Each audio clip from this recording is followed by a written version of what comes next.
Many things can influence our decision on how to express ourselves through clothing. Dressing is a strong tool for shaping how people view themselves and others perceive them. Even small changes in clothing might indicate to others how they perceive an individual's personality. Good day, especially to our great research teacher, Dr. Angelo R. Santos, and to our honorable panelists, Dr. Anakin M. Gami, Dr. Joy N. Sotoliano, Dr. Marilu P. Pascual, Dr. Jennifer G. Fronda, and Dr. Nestor Natividad. I am Janine F. Villas, together with my co-researchers, Norhanisa M. Ilan, Irvin J. Alcantara, Luis Edward M. Meraveles, Lambi Castillo, John Cristobal Ablia, Danica Melacruz. Today, we present to you our research paper entitled Dressing Decisions, Analyzing Factors Influencing Clothing Choices Among Students at Nueva Ecija University of Science and Technology, San Antonio Off-Campus. As a person and also a student, may mga times na bumibili ako ng clothing, maaaring international brand, and even a local brand. Sa pagpili ng damit, aminin man natin o hindi, may mga ino-consider talaga tayo bago bilhin yung damit na gusto natin. Pwedeng dahil sa price, sa fit, at sa trend ng damit. Ganon din ang mga student ng NUST San Antonio Off-Campus. In this research, susuriin kung ano-ano ba yung paraan na pagbili ng mga student ng damit. Para malaman ng mga preference and ways ng student, inaalam ng researcher ang demographic profile, shopping habits, psychological influence, and also the emotional influence ng mga student. Ang goal ng research na ito ay bigyan tips sa mga student kung paano nila i-weigh yung mga bagay bago sila bumili ng damit. According to Shera 2024, the continuous growth of different types of clothing has a lot to do with the purchasing behavior of people who follow this type of trend to boost person confidence and make them feel more satisfied because apart from them, they can wear what they like and they become comfortable in it at the same time. According to Yellow Brick 2023, ang self-expression and self-esteem also come into play when it comes to fashion choices. As we experience that kind of thing, nagre-reflect muna ang isang tao sa kanyang sarili before they planning to buy something for themselves, especially sa clothing choices. Kumbaga, kung babagay ba yung kasuot ang bibili nila, kung sasapat ba yung pera, o yung pang matagalan ba nila itong papakinabangan. According to Kaiser 2014, yung environmental factors din daw ay nakaka-apekto through the dressing decisions of some people in the Philippines. We know that we have only 2 seasons, which is the rainy seasons, na mas umaayon sa atin ang pagpili ng isusot, such as shirt na may thick fabric, sweater, or hoodies, and etc. While kapag naman dry seasons, mas pinipili natin sa mga kasuotang may mas comfy fabrics or manipis para hindi tayo gaanong pawisan, specifically kapag estudyante na maraming physical activities sa university na kanilang pinapasukan.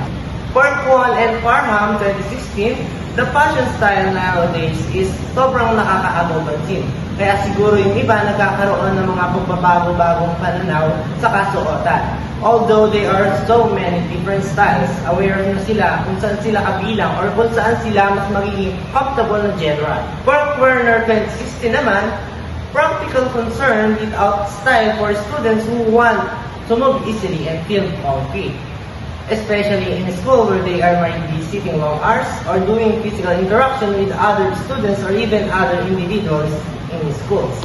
Kapag matalino ang isang tao sa pagdedesisyon, inaayon niya ang budget niya sa pakinabang ng isang suotan na if ever nabubili siya, hindi niya ito pagsisihan. Lalo na kung sa eskwelahan na maaaring nakaupo ka lang maghapon or may mga physical tasks kayo na baka mamaya hindi ka makakilos ng maayos. Kapag yung dressing decision mo ay hindi gaanong bagay sa environment. Ang pagpili ng pananamit ng mga kabataan ay malaki ang epekto sa kanilang sariling pananaw, impluwensya ng mga kaibigan at inaasahan ng lipunan. Ayon kay Young et al. 2019, ginagamit ng mga tao ang pananamit bilang paraan ng pagpapahayag ng kanilang personalidad. Halimbawa, maraming estudyante ang nag-eksperimento sa kanilang estilo bilang bahagi ng kanilang self-expression. Subalit, ayon kina Banerjee at Dittmar 2017, malaki rin ang papel ng peer pressure pressure at social influence kung saan ang opinyon ng mga kaibigan ay nagiging bantayan ng kanilang mga desisyon. Ang pag-aaral ay gumagamit ng deskriptibong methodology.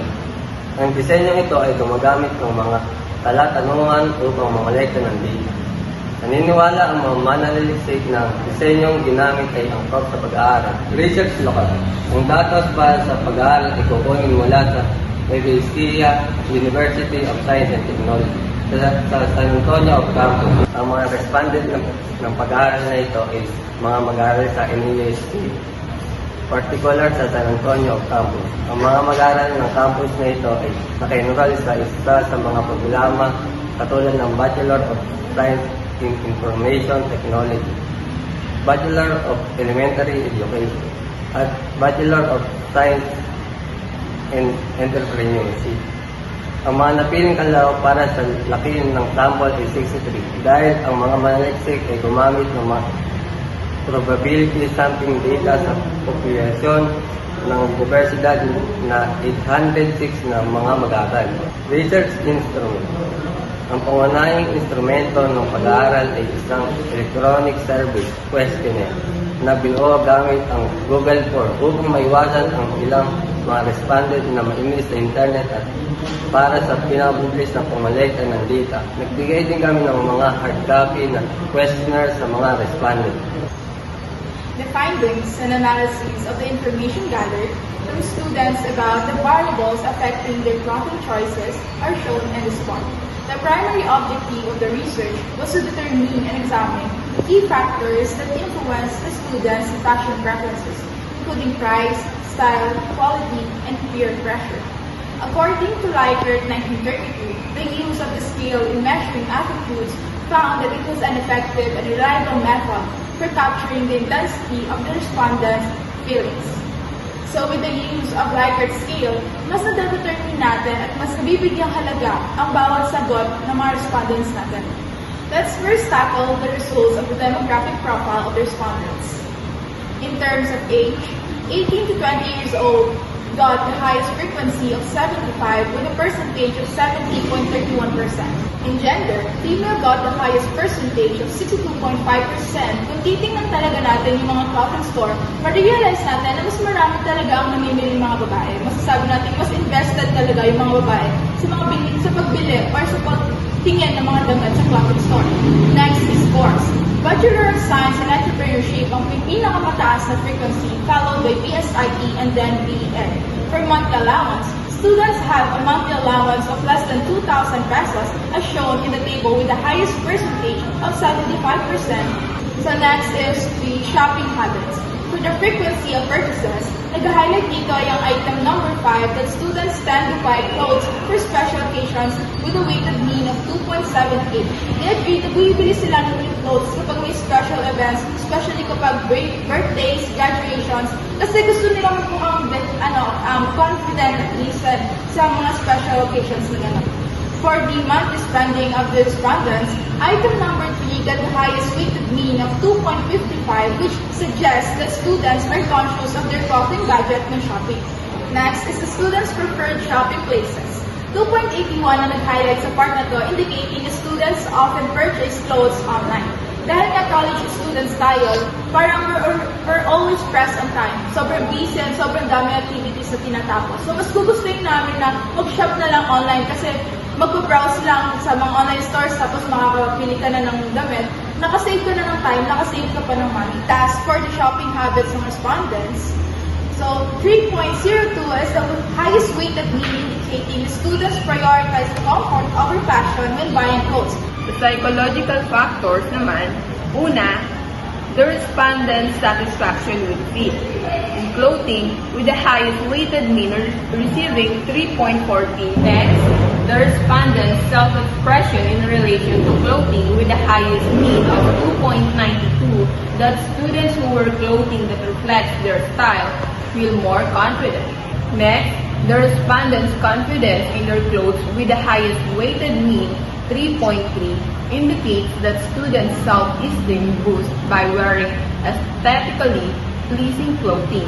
When students dress in a way that makes them feel good about their appearance, It can lead to an immediate increase in confidence. Next, the respondent's emotional influence on clothes with the highest weighted mean 2.86, which indicates that students buy clothes to reward themselves when they are feeling good. Nagkakaroon ng pagkakataon ang mga estudyanteng maka-feel ng self-worth at confidence dahil hindi lang nila nareregaluhan ang sarili, bagkus nasusuot din nila ng maayos ang damit na kanilang nabili para sa sarili. Next, the respondents on regret after purchase with the highest weighted mean 2.95, which indicates that students take their time before making clothing purchase. Next, the respondents' price sensitivity for clothing with the highest weighted mean 3.13, that discounts and sales have a significant impact on students' clothes purchasing decisions. However, many students are choosing to invest in durable, long-lasting pieces that will last longer, kung kaya't ang quality at presyo ang kanilang tinitignan kapag bumibili. The impact of social factors on respondents' clothing with the highest weighted mean 2.55, indicating that students frequently ask social groups for opinions before making clothing purchases. Next, the respondents' perceptions about clothing by the opinions of their friends with the highest weighted mean 2.61 suggests that students occasionally purchase clothing that their friends have suggested. Dito nagkakaroon ng guide ang mga estudyante sa mga kaibigan na nagsuggest sa kanila ng damit.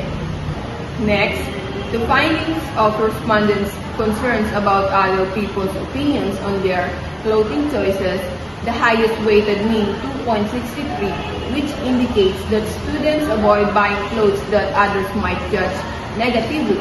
Next, students do not feel pressure from their social circles, with the highest mean of 2.58, that students avoid attention in a negative way. The weighted mean is 2.36, which implies that students do not imitate their peers' fashion styles.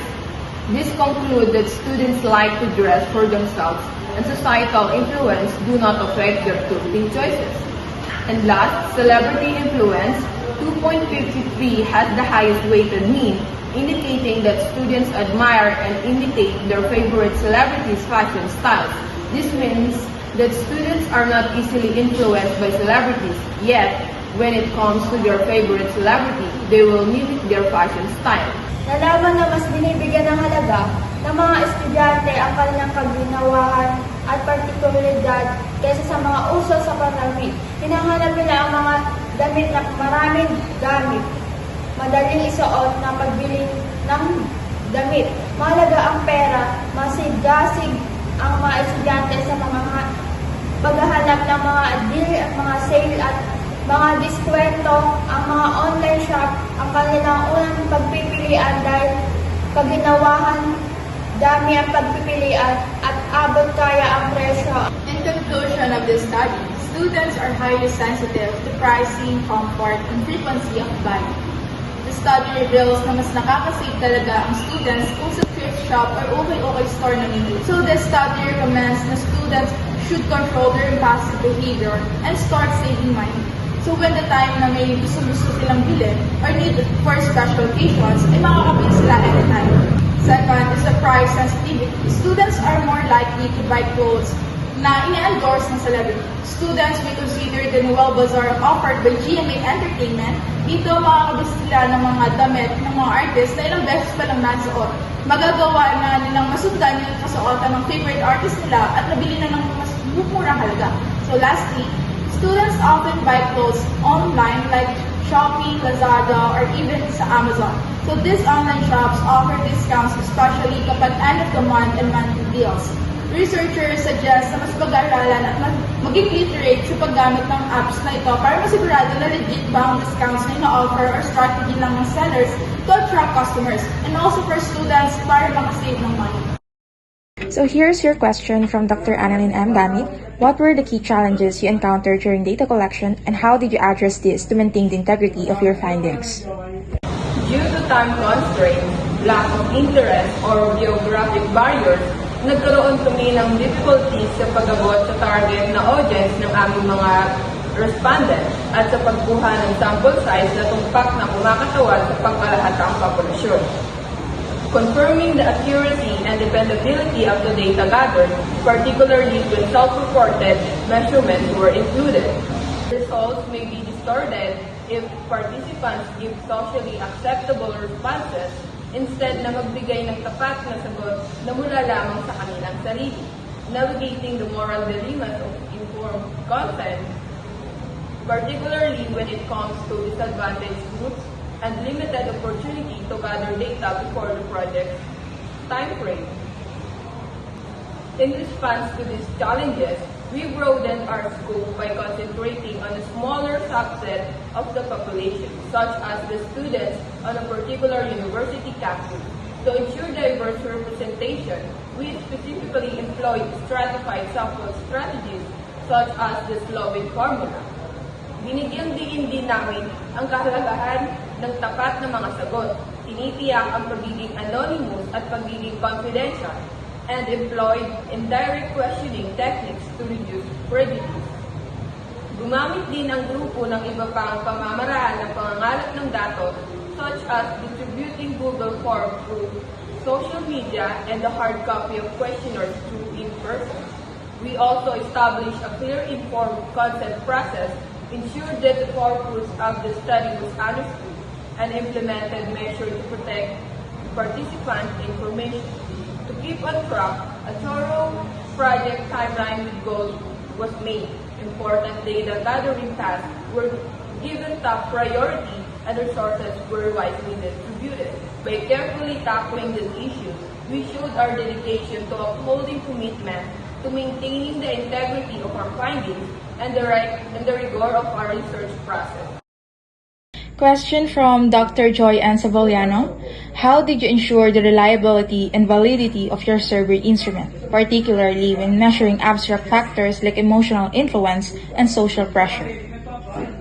Para masigurado po ang reliability and validity ng aming research instrument, we carefully designed the survey questions para makuha namin yung factors na pasok sa emotional influence at social pressure.